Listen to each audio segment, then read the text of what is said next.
Halo semuanya, materi hari ini tentang perbandingan trigonometri di kelas 10 semester 2 ya.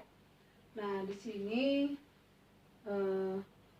kita menggunakan grafik kartesius yang terdiri dari sumbu X dan sumbu Y.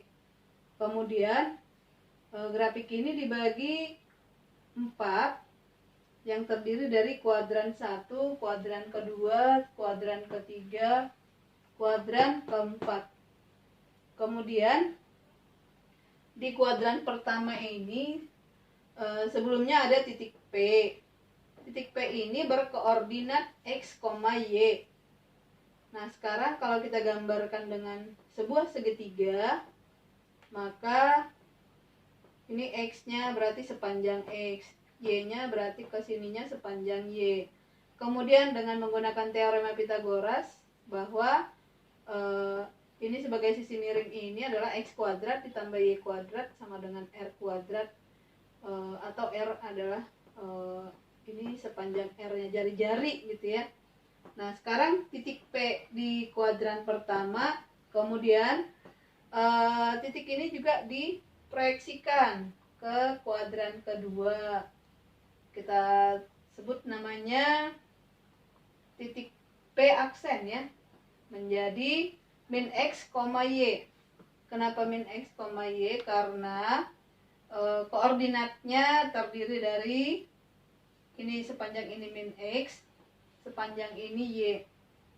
Kemudian ini diproyeksikan lagi ke kuadran ketiga, maka menjadi P dua aksen. Koordinatnya menjadi min X, min Y, yaitu min X seperti ini, kemudian min Y-nya ini sepanjang min Y gitu ya, karena ke bawah, sehingga koordinat dari P dua aksen min X, min Y. Kemudian dari sini bisa diproyeksikan lagi ke kuadran keempat ya. Titik ini menjadi, kita sebut namanya P3 aksen. Koordinatnya menjadi ini X-nya sepanjang X dan ke bawahnya menjadi min Y, karena ke bawah ya negatif, maka koordinatnya X, min Y. Nah, ini sekarang sebuah segitiga dengan sudutnya alfa ya.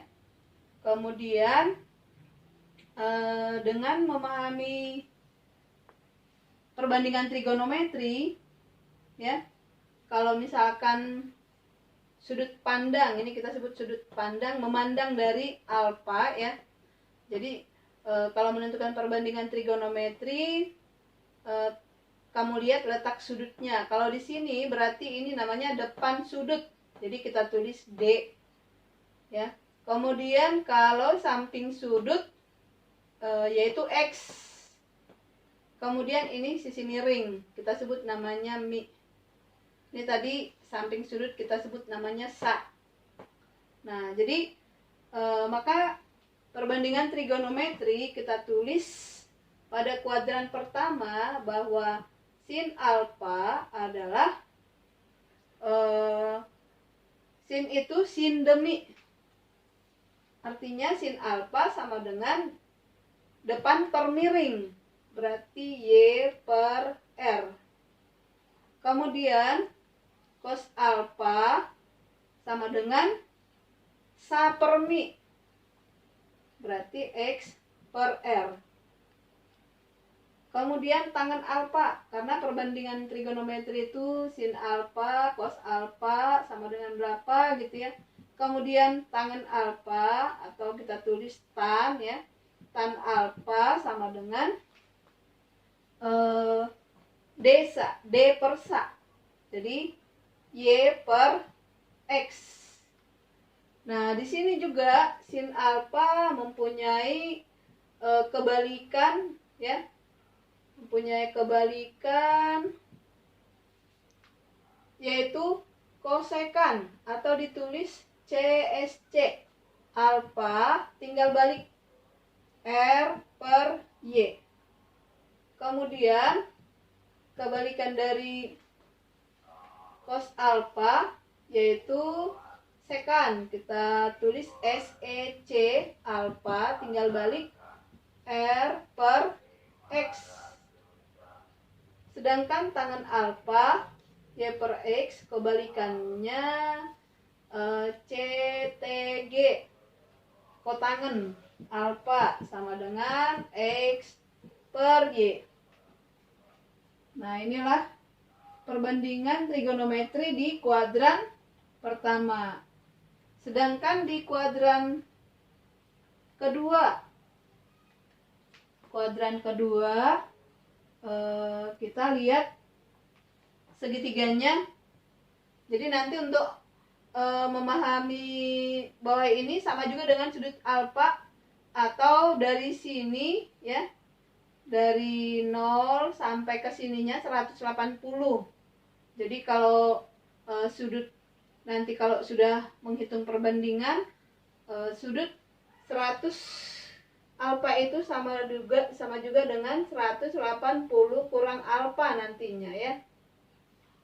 Atau untuk sudut 180 kurang alfa sama juga dengan sudut alfa nantinya ya untuk perhitungan. Nah, makanya kita tetap memakai alfa sudutnya untuk kuadran kedua ini. Jadi nanti kita lihat di sini sama juga dengan yang tadi, berarti kalau sudut pandangnya alfa dari sini tetap ini depan, ini tetap miring, ini sampingnya. Nah, kita tulis aja semuanya. Kalau misalnya ini juga, ini dari sini ke sini 180, berarti sampai di sini dia 180 tambah alfa ya. Jadi dari sini sampai ke sini 180 tambah alfa. Atau untuk sementara nanti 180 tambah alfa itu sama juga dengan alfa, jadi kita pakai alfa di sini ya sementara untuk menentukan perbandingannya. Di kuadran kedua ini ya, kuadran kedua yaitu sin alfa tadi sesuai dengan sin alfa itu adalah D per mi, berarti depan alfa adalah Y per miringnya R. Kemudian kalau kita menentukan kebalikannya berarti sama dengan yang di atas, yaitu CSC alfa sama dengan R per Y. Kemudian cos alfa sama dengan sapermi, cos sapermi. Jadi min X per R, min X per R ya.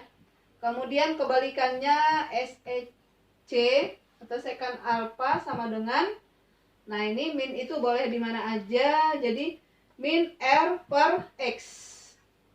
Makanya kalau di kuadran kedua cos itu bertanda negatif ya, cos bertanda negatif, cos negatif. Kemudian tangen alfa ya, tangen alfa itu ini tadi D sa, berarti min Y per min, oh ya masih di kuadran kedua, salah, kuadran kedua berarti tangannya tadi desa Y per min X atau min Y per X ya. Kemudian kebalikannya kotangan alfa adalah min X per Y. Nah di sini juga tangan itu karena ini penting nanti ya, kita pakai tan aja.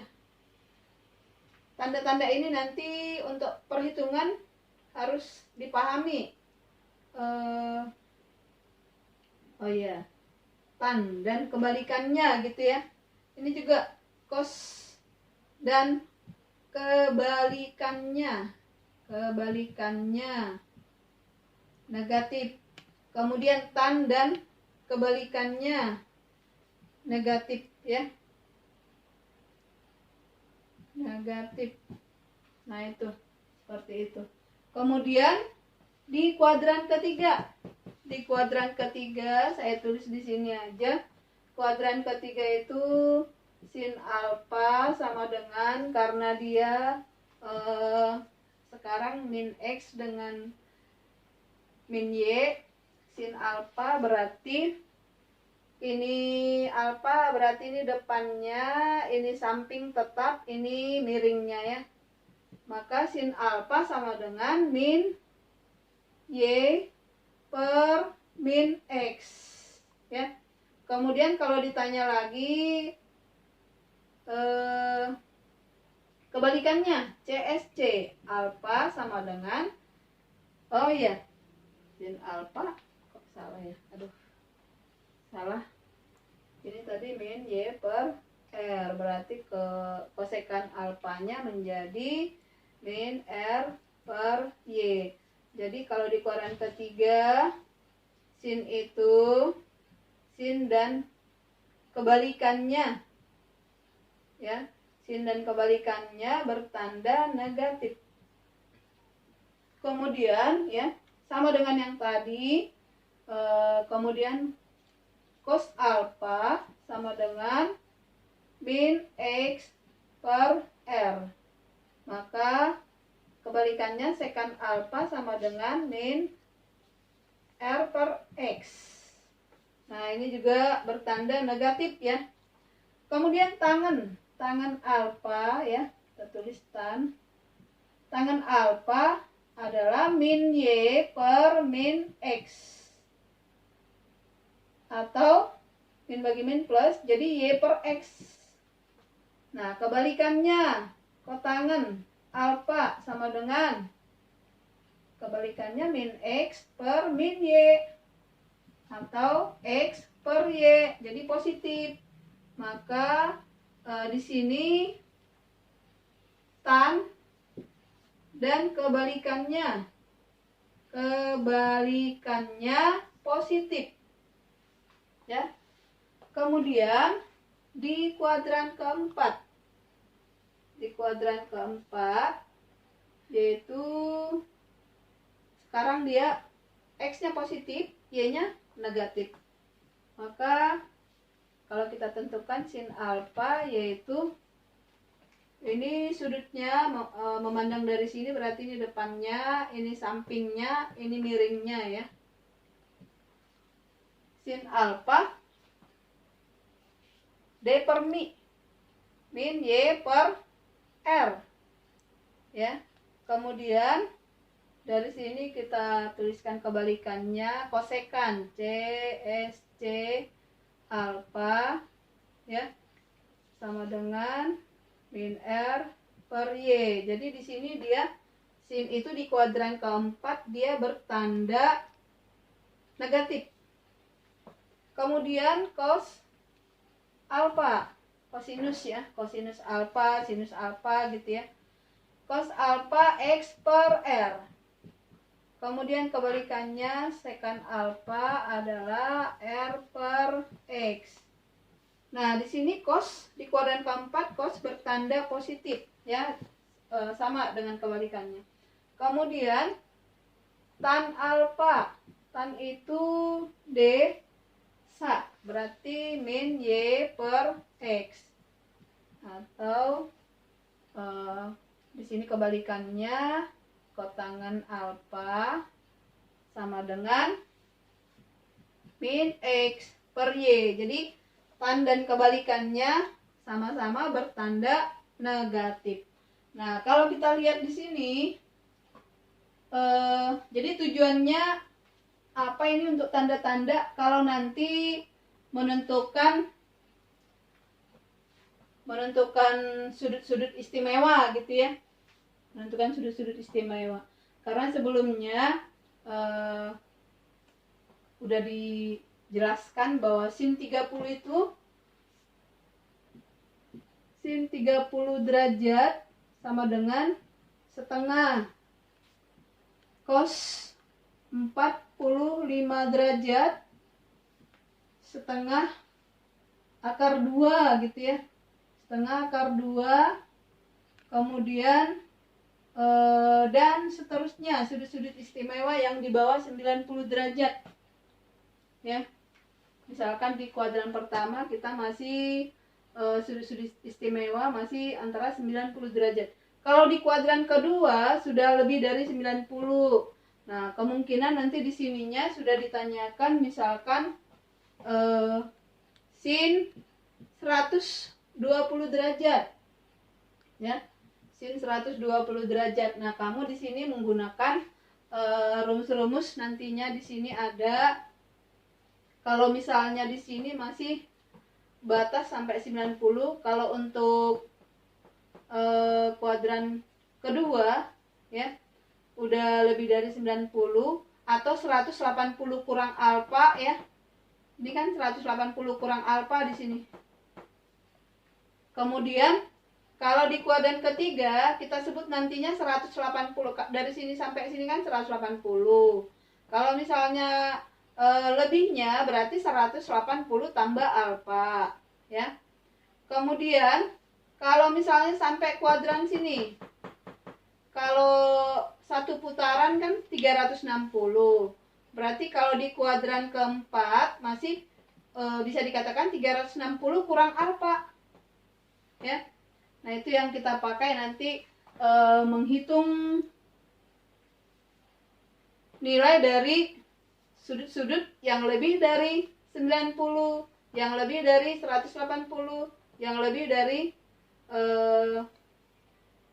ini batas 270 ya. Jadi dari sini 90, ke sininya tambah 90. Nih 90 tambah ke sini 90 tambah ke sini 90 tambah ke sini sampai 360 ya. Jadi kalau misalnya dari 0 sampai 90 sudutnya masih bisa kalian pahami. Untuk yang selanjutnya yang perlu pemakaian rumus gitu ya. Nah, jadi kalau sin 120 nanti ada rumusnya ya. Nanti akan di-share rumusnya. Sin 120 itu 120 itu di kuadran kedua. Tadi kita lihat di kuadran kedua itu sin bertanda positif, jadi nggak ada masalah tanda. Untuk sin 120 nanti dia menggunakan rumus sin 120 itu. Sin 180 dikurangi berapa? Dikurangi 60 gitu ya. Maka nanti kamu hanya menentukan sin 60 derajat. Ya. Sin 60 derajat yaitu setengah akar 3 ya. Jadi untuk yang lebih dari 90 derajat kamu bisa menggunakan rumus-rumus ini ya.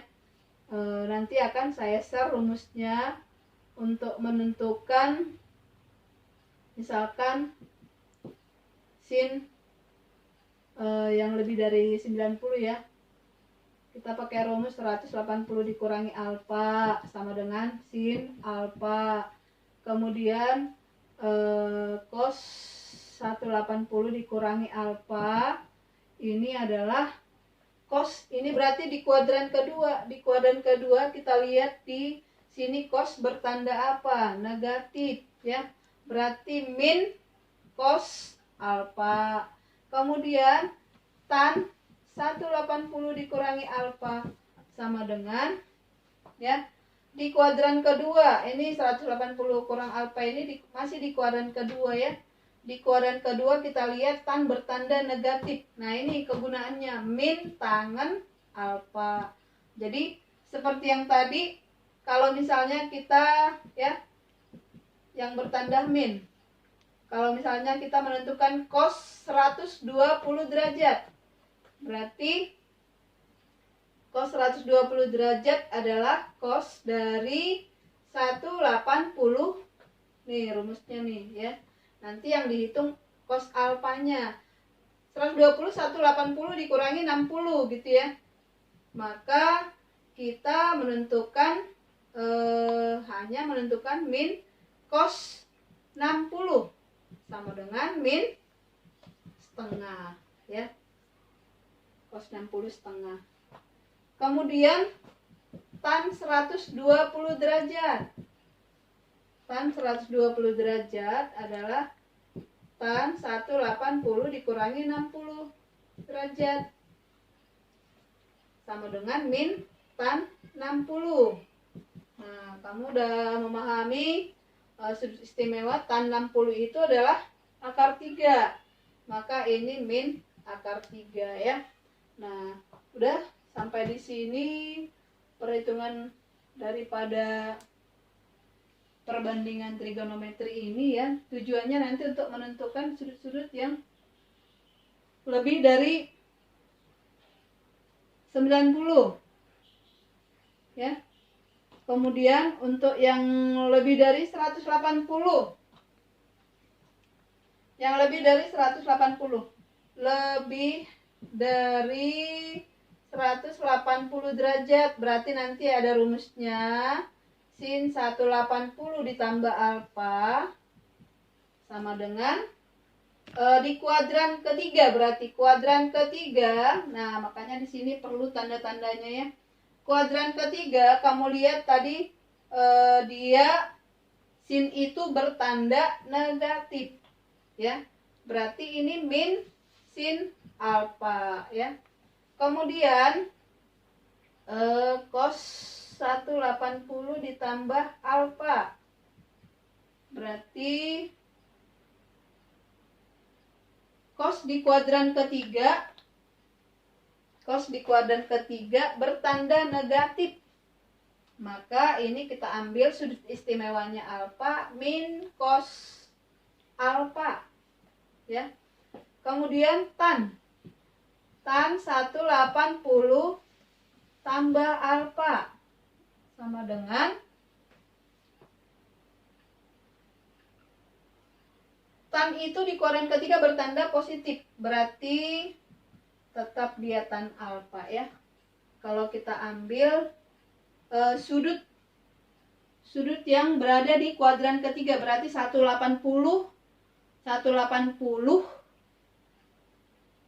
ditambah alfa. Jadi ya bisa kita ambil ini 180, alfanya misalnya 30. 180 tambah 30 berarti 210. Ingat ya, berarti ini mulai dari 0 derajat, di sini 90 derajat, sampai sini dia 180 derajat. Kemudian sampai sini dia 270 derajat. Kemudian terakhir di sini kembali ke semula, berarti 360 derajat. Nanti ada di kuadran keempat, berarti 360 kurang 30 misalnya. Pokoknya yang dipakai selalu ini 45, yang istimewa 60 ya. 60 ada juga.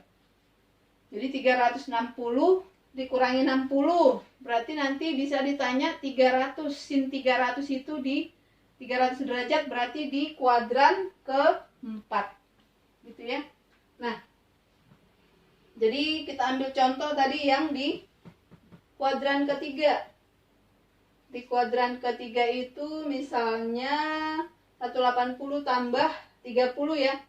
Misalkan sin 210 derajat. Sin 210 derajat berarti sin 180 tambah 30 ya. Jadinya 180 tambah 30 derajat ya.